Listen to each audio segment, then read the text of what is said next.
At Armstrong Manor Farm, we milk in a milking parlor. We have a double 12 parallel. And a milking parlor is a place where we bring the cows, we milk 3 times a day.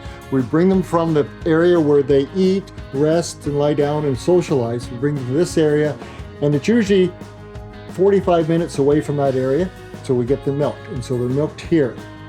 The reason why we chose a parlor instead of a robot, robots can milk about 50 cows. So when we were building this barn in 2001, we would need about 6 robots. They were worth about $250,000 at the time. The cost of our parlor was about the cost of 1 robot. So, being good Scottish background, that makes sense. However, the other advantage with a robot, and people are putting more robots, is because they can't get help to work on the farm. We need employees and people to actually milk the cows here. Okay, so we've seen the milking up here, the men prepping the cows and putting the machine on. So once the machine is on, there's equipment underneath, and we call it a subway, underneath where they're standing. And there, you can see that there's an electronic weigh jar, so the milk is flowing into it. That is going up and down, so it's measuring how much milk each cow gets and the flow rate.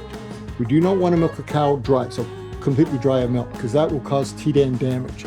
So the computer can identify how much milk's coming and what's going to be left over, and leaves about a cup in all 4 teats. At that time, it shuts the milking machine off. There's an iodine skin softener solution, comes up through the teat cups and covers the teats. Pulls off, back flushes with water, peroxide, water, and then peroxide. So then that cluster, when it goes to the next cow, is totally sanitized and clean. So you're not taking maybe some bacteria or something from one cow and transmitting it to another cow. It's a good health hygiene reason.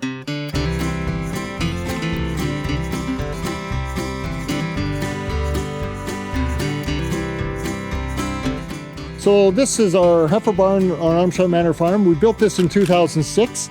Before that, these heifers were all like out in super hutches outside, so they go inside, lie down, but they came into open yards, they ate outside.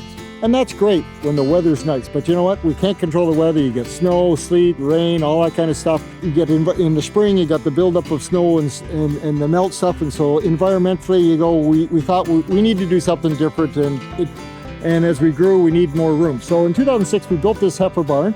It's 90 by 152. The calves come in here at 2 to 3 months old, and it's a self-cleaning barn. So there's a 7% slope on the bedding pack. And so we bed with sawdust, which is a waste product from people making windowsills, doorways, things like that. Normally that all went to the landfill site. Comes here, we use it. It's nice bedding. So we bed it in here. So we build up the bedding pack and the cattle lay on it. They can just lay anywhere they want and they walk through here. But as they're walking from the bedding pack here, they're dragging the bedding with them. So it comes down to a scrape alley, which we clean out 3 times a week, Mondays, Wednesdays, and Fridays. So the bedding gradually keeps coming down. So we call it a self-cleaning bedding pack. The bedding just moved down. As you can see here in the summertime, the curtains are wide open, the air flows through. It's a great environment.